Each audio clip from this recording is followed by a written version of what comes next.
மறைந்த முன்னாள் முதலமைச்சர் செல்வி ஜெயலலிதாவின் உருவப்படத்திற்கு மாலை அணிவித்து மரியாதை செலுத்திய அதிமுக தொண்டர்கள்.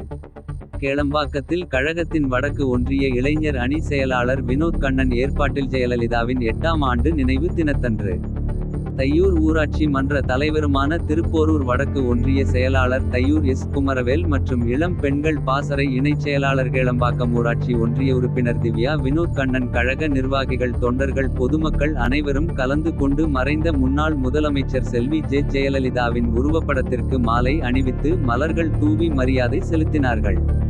அதன் பிறகு அன்னதானம் வழங்கப்பட்டது.